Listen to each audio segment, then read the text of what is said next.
네, 안녕하십니까. 명인들의 복귀 화요일 김동현입니다. 지난주 우리가 방송을 했을 때가 2170선이었죠. 시장에 대해서 저희가 말씀드린 포지션 스탠스는 조정이 끝났다라고 보고 박스권이 아니라 애초에 제가 말씀드렸던 우리가 작년도 우리 시장 지수만 2000 무너지고 이럴 때부터 제가 말씀드렸던 게 있죠. 반등을 한 2400 근처까지 보고 저점 매수, 그러니까 이 구간이죠. 이 구간에 오히려 뭐 차트 저점 잠깐 깨졌다고 뭐 손절 매도하거나 이렇게 돼서는 절대 안 될 것이고, 나중에 시장이 다시 무너지더라도 이제 월봉 잠깐 보고 말씀을 드리면요, 본론부터 바로 들어갑니다. 그러니까 이거죠. 저는 항상 큰 그림을 먼저 보여드립니다. 그건 정말 중요한 겁니다. 투자에서. 이거죠. 이 하락이 나왔을 때죠. 이 하락이 나왔을 때 원래 사실 시장이 여러분 이게 주식 시장이라는 게 되게 사람이 되게 뭐랄까 투자자로서 일개 개인들이 항상 힘없는 나약한 존재일 수밖에 없는 게 주식시장이 만약 여기 있다고 여러분 생각해 보세요. 지금 누가 박스권이라고 하겠습니까? 그거 되게 우스운 겁니다. 이 한 달의 하락으로 인해서 그림 자체가 이렇게 아래쪽으로 쳐져가지고 밑에 갇혀 있기 때문에 다들 박스권 하는 건데, 사실상 이 구간에서 저는 이렇게 말씀드렸죠. 여기는 매도가 아니고, 그리고 다음 반등을 한 이 정도까지 봐야 된다. 그러니까 여기는 플러스 한 300에서 400포인트 정도까지 나오기 때문에 여기는 오히려 스트롱 바이 관점에서 접근을 해야 된다. 이렇게 말씀드렸고, 지금도 그렇죠. 2200대에서 조금 쉴 수는 있겠습니다만 저는 기본적으로 포지션 여기까지 여전히 간다고 예상합니다. 그리고 나서 말씀드렸던 게 뭐예요?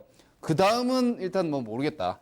그죠? 여기까지 갔을 때 이 시장이 여기서 다시 쳐져가지고 나중에 뭐 떨어질지 아니면 재상승 갈지 그건 그때 가서 볼 일이에요. 그러니까 일단 현재 시장은 전 여전히 2400대까지 바라보는 장세라고 생각을 해요. 근데 미국 시장이나 이런 분위기 혹은 지난번에 말씀드렸죠. 지금의 FED의 유동성 정책이나 유럽이나 이런 쪽에서 같이 지금 돈을 푸는 분위기가 또다시 되고 있단 말이에요. 그럼 여기서 이렇게 갈 수도 있겠는데? 이거 넘어갈지도 모르겠는데 2019년도 기본적으로 저는 하반기는 약간 보수적 포지션이 강했거든요. 오히려 2400대 정도까 상반기는 반등이 나올 것이다. 하반기는 모르겠으니까 주식은 뭐래요? 자신 없고 모르겠으면 현금을 가지고 있으면 된단 말이에요. 근데 오히려 저는 유동성 정책이 글로벌 유동성이 이런 정도로 간다면은 이거 다시 갈 수도 있겠는데? 오히려 까지도 닫고 있지 않아요. 이건 여러분 되게 중요한 거예요. 투자를 할 때 있죠, 여러분. 지금 예를 들어서 시황 보시면은요, 전 지금 박스권 전략이 아닙니다. 강세 전략입니다. 지금 보니까 많은 미디어나 전문가들이나 투자 전략이나 증권사도 마찬가지고 박스권 얘기를 많이 할 거예요. 왜냐하면 그동안 박스권이었으니까, 그죠? 그동안 한동안 박스권이었으니까 박스권이라고 얘기를 하기가 제일 쉽죠. 그리고 나서 이제 넘어가면은 이제 우상향 이렇게 얘기를 하면 되니까. 근데 여러분 사실은 이 구간을 박스권으로 놓고 보느냐 아니면 이렇게 올라간다고 놓고 보느냐, 1번 전략과 2번 전략은 완전히 다릅니다. 그렇죠? 이게 만약에 박스권이라고 여러분들이 생각을 하시고 2250대 여기를 닫아 놓는다. 그리고 아래쪽을 박스권이니까 이만큼 열어 놓는다. 그러면 여기가 어떻게 됩니까? 매도가 되는 거죠. 그죠? 여기 매도가 되는 겁니다.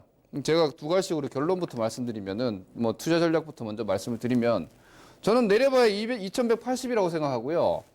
위로는 2300, 2350까지도 갈 수 있다고 봅니다. 그러면 여기는 어떻게 됩니까? 매도입니까? 아니죠. 여기는 여전히 매수가 되는 거죠.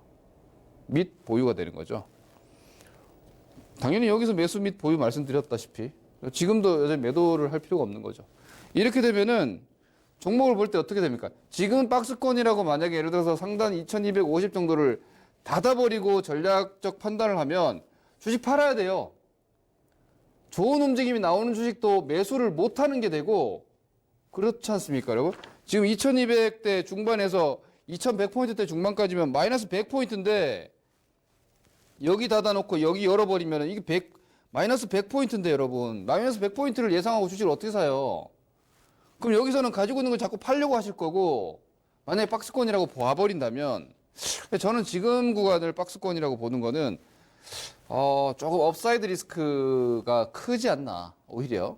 저는 지금 다운사이드 즉 밑으로 떨어질 위험 별로 없다고 생각해요. 시황도 그렇고 종목들 많은 종목들이 오히려 위로 튀어버릴 가능성, 위로 튀었을 때 리스크가 좀 생길 수 있다고 보는데 여기서 위쪽으로 이렇게 가버리면 이만큼 공간이 꽤 나오니까.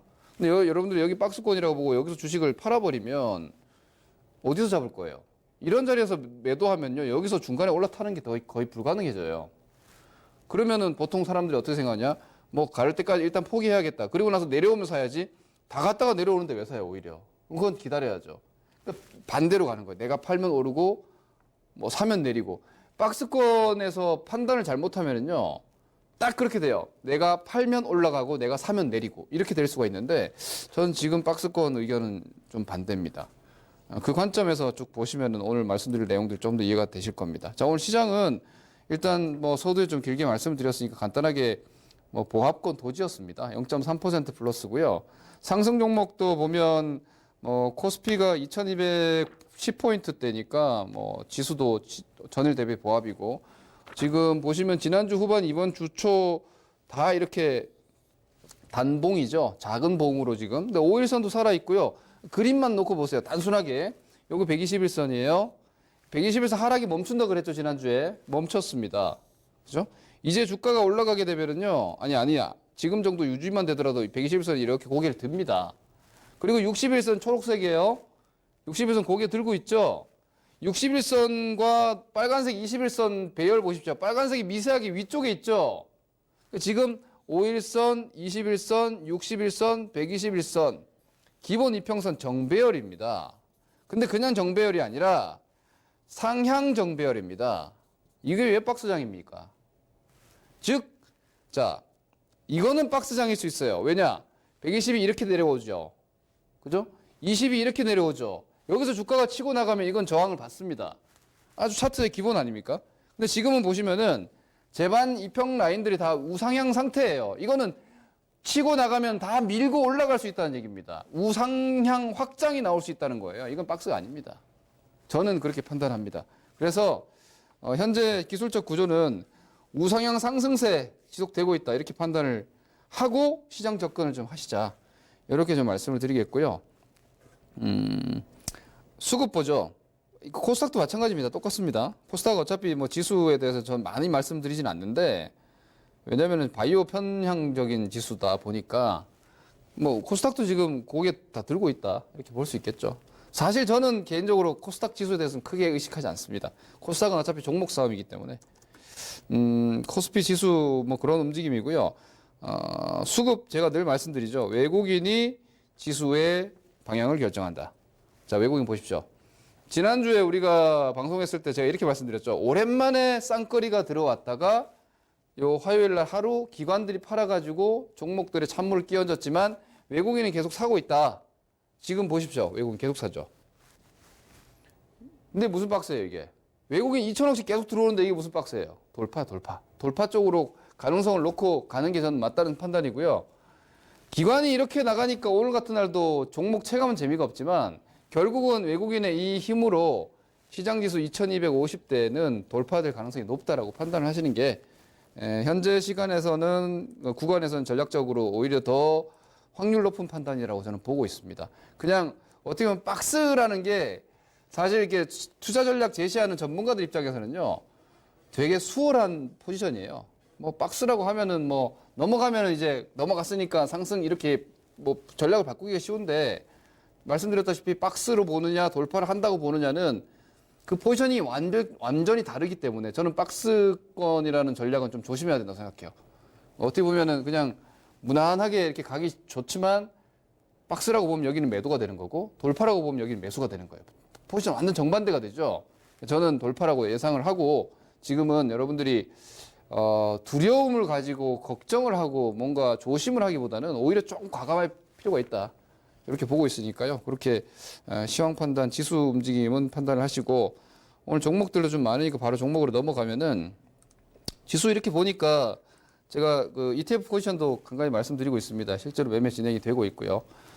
레버리지 코덱스 뭐 보통 여러분들이 아마 코스피 200 ETF는 거의 안 하실 거예요. 그죠? 레버리지를 많이 하실 텐데 여기서 매수 시그널 들어온 거고요. 지금 당연히 보유 홀딩 포지션이 지수랑 2배 레버리지니까 그죠? 지수 2배. 보통 종목이 지수 2배 정도 나오잖아요. 탄력적인 종목이. 그래서 대형주 매매 대용해서 여러분들이 많이들 레버리지를 하시니까 이것도 포지션 보면은 지수가 만약에 2180 정도 살짝 누른다 그러면 이 정도예요. 한 300원? 네, 300원 정도 좀 빠지는 포지션인데 이게 제일 거래 많이 하시는 이제 코덱스 레버리지인데 이것도 2250을 넘게 보는 포지션이에요. 예, 좀 더 수익률을 극대화할 수 있는 포지션이니까 그렇게 이해를 하시고요. 이 레버리지는 지수를 직접적인 거래하는 저는 선물 옵션이나 이런 쪽을 전혀 취급을 안 하기 때문에 지수 거래하시는 분들은 ETF 정도 시황 포지션 이렇다 정도 참고하시면 될 것 같습니다. 이건 저의 의견입니다. 투자 결정은 여러분들이 하시는 거고요. 자, 삼성전자 하이닉스 제가 계속 말씀드리죠. 시장 대비해서 상대적인 강도를 체크해야 한다. 자, 지금 보시면은 삼성전자와 하이닉스가 어떻게 되어 있습니까? 시도가 먼저 나왔지만 못 넘어갔죠. 자, 지수 보세요. 지수 못 넘어갔습니다. 삼성전자 같이 못 넘어갔어요. 하이닉스 살짝 넘어갔다가 다시 여기로 들어왔죠. 이거는 안착 돌파가 아니죠. 선행 돌파 내지는 안착이라고 볼 수 없죠. 그럼 삼성전자 하이닉스는 지금 뭐냐? 시장의 동행적인 수준입니다. 삼성전자 하이닉스가 먼저 막 치고 나가는 2017년하고는 조금 분위기 달라요. 그때는 삼성전자 하이닉스로 차별돼가지고 삼성전자 하이닉스만 갔어요. 나머지 주식들은 거의 정말 이제 시장이 충분히 올라가고 조금 뒤따라온 정도였고 지금은 이걸 다행이라고 하는 게 맞겠죠. 왜냐하면 삼성전자 하이닉스가 움직여버리면 종목 2개 무려 25% 비중이니까 소외된 개인들이 많아지니까 다행히 삼성전자는 시장과 그냥 함께 가는 것 같아요. 현재까지는 그렇게 보여요. 주변 전체적인 분위기가. 그리고 그 점 참고하세요. 그러니까 삼성전자 하이닉스는 제가 예를 들어서 지금 지수 매매 포지션을 취하면은 뭐 ETF 레버리지 좀 잡고 뭐 삼성전자 정도 좀 같이 잡고 뭐 이렇게 갈 것 같아요. 왜 하이닉스에서 삼성전자냐? 뭐 고민 되실 것 같은데 저는 제가 볼 땐 삼성전자가 좀 나으니까 이렇게 가면은 지수 커버는 뭐 확실히 시장 커버는 확실히 되겠죠. 거기에 이제 개별주들 뭐 업종 섹터들 혹은 모멘텀 개별주들 좀 섞고 이런 정도가 지금 포트폴리오 적절해요. 그러니까 이건 시장보다 뒤처져 있지는 않기 때문에 삼성전자 하이닉스 직접 공략 충분히 가능합니다. 그리고 셀트리온 지난번에 말씀드렸죠. 자, 이 그림은 상식적인 그림이 아니죠. 여기가 무너지고 지금도 시장보다 월등히 약하잖아요. 그런데 이런 종목 제가 그때 말씀드렸죠. 여기서 반등이 나올 수도 있다, 주식은. 근데 여기서 이렇게 반등 나오면 이거는 적은 확률이다. 그죠? 적은 확률. 이게 어떻게 보면 우리가 소위 얘기하는 요행수 같은 거란 말이에요. 운 좋으면 이런 게 나올 수도 있어. 이게 되게 투기적인 거고. 시장보다 약한데 이런 종목이 저점 대비해서 지금 플러스 15, 최저점 대비해서만 여러분들 보잖아요, 보통. 자, 셀트리온이 17만 8,500원에서 20만 4천원까지 올라왔어요. 플러스 15% 올라왔어요. 이거 보면서 아마 아까워하는 분들이 있을 거예요. 아, 역시 올라오네. 여기서 잡을 걸. 별로 좋은 전략 아니에요. 제가 그때 뭐라고 말씀드렸어요.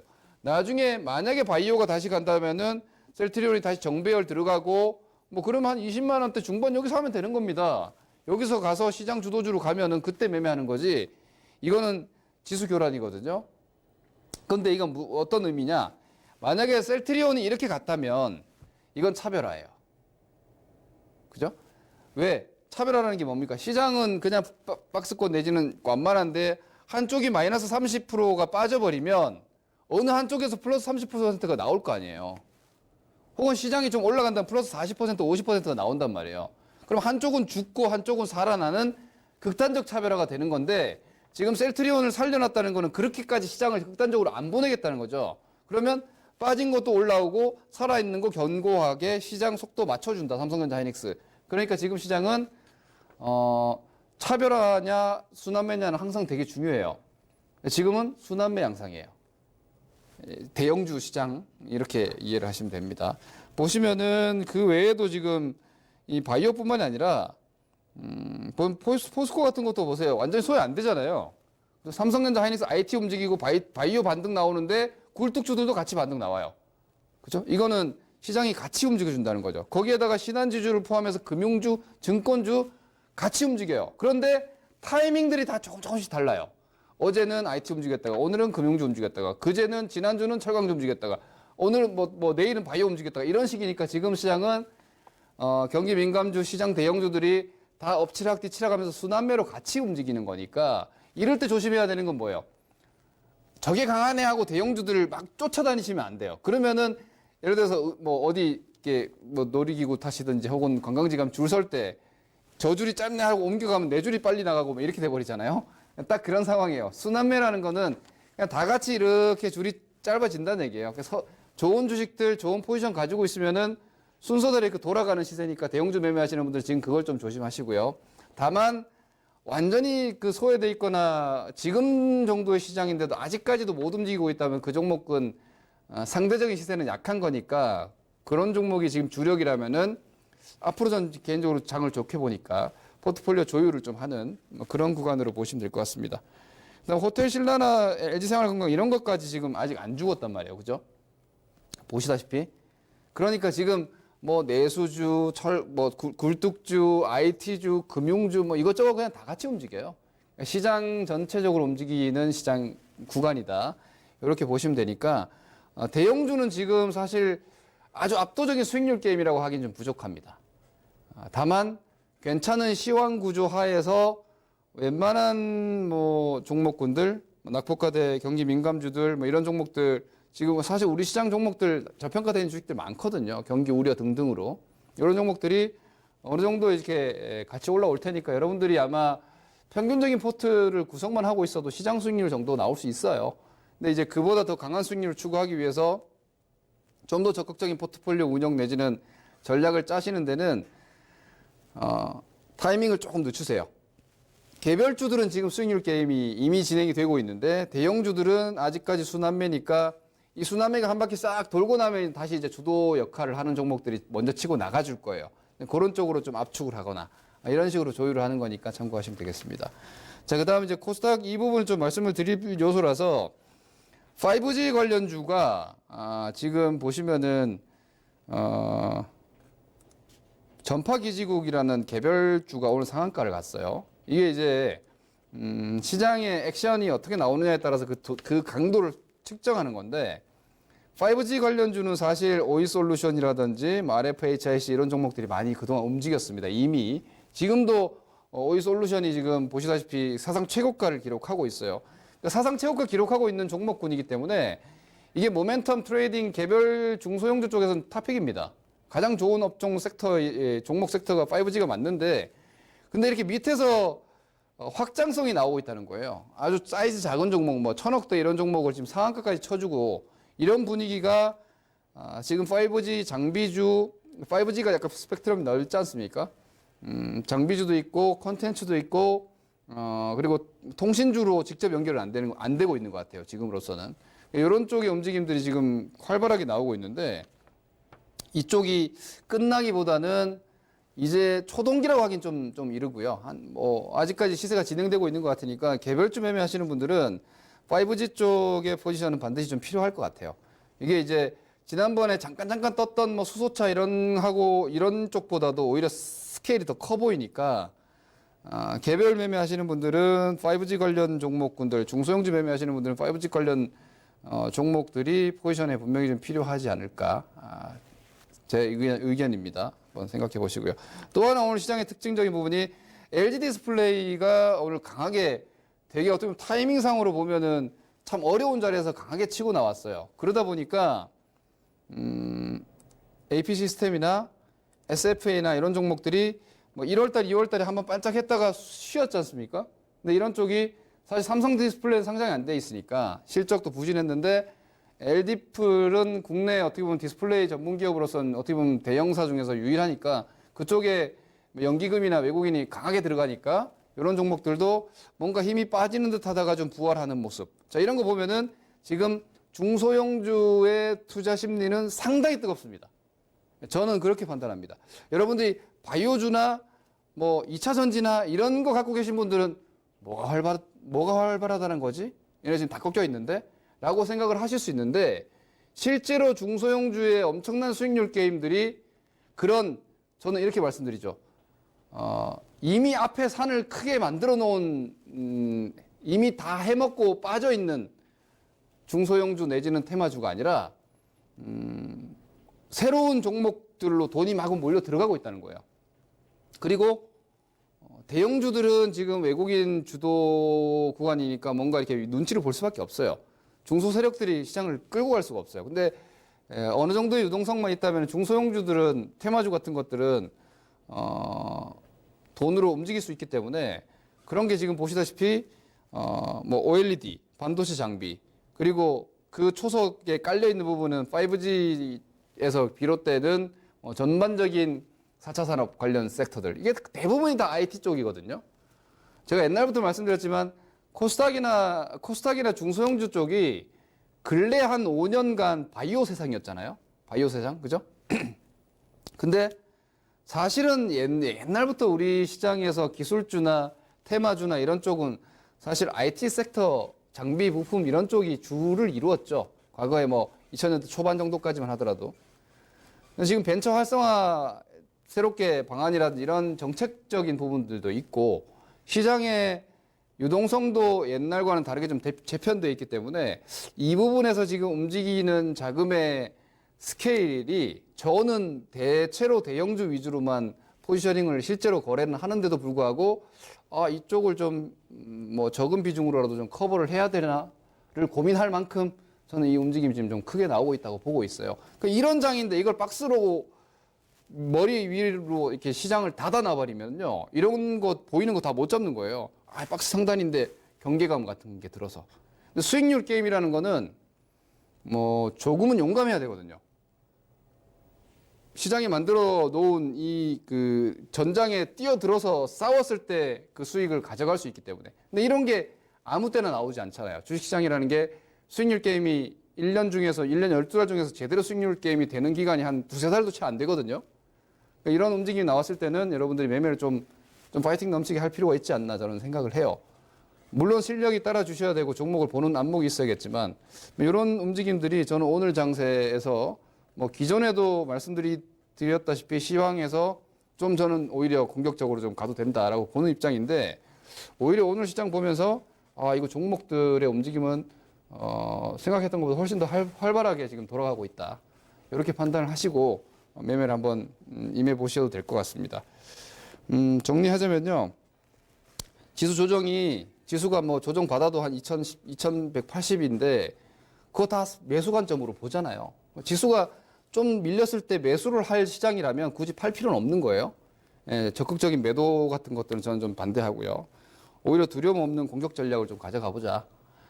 이게 전문가가 방송에 나와가지고 이렇게 직접적으로 전략을 강하게 말씀드리기가 조금 조심스럽지만 뭐 제 눈에 그렇게 보이니까 말씀드립니다. 대형주들은 아직까지 순환매 흐름이라서 조금 천천히 가니까 인내심을 가지세요. 원래 대형주는 그렇게 하는 거니까. 그리고 중소형주들 지금 탄력적인 수익률 게임 나오고 있으니까 이런 부분들 잘 활용해서 지금은 구간 내에서는 좀 수익을 꽤 낼 만한 장세다. 이렇게 판단을 하고 매매 임하셔도 될 것 같습니다. 옵션 만기 뭐 이런 거 너무 스트레스 받지 마시고요. 현재 흐름은 이러하다. 이렇게 저는 보고 있으니 명인의 복귀로서 말씀드립니다. 참고하시기 바랍니다. 다음 주 뵙도록 하겠고요. 잠시 뒤에 공개 방송이 있으니까 많은 참여 바랍니다. 감사합니다. 명인이었습니다.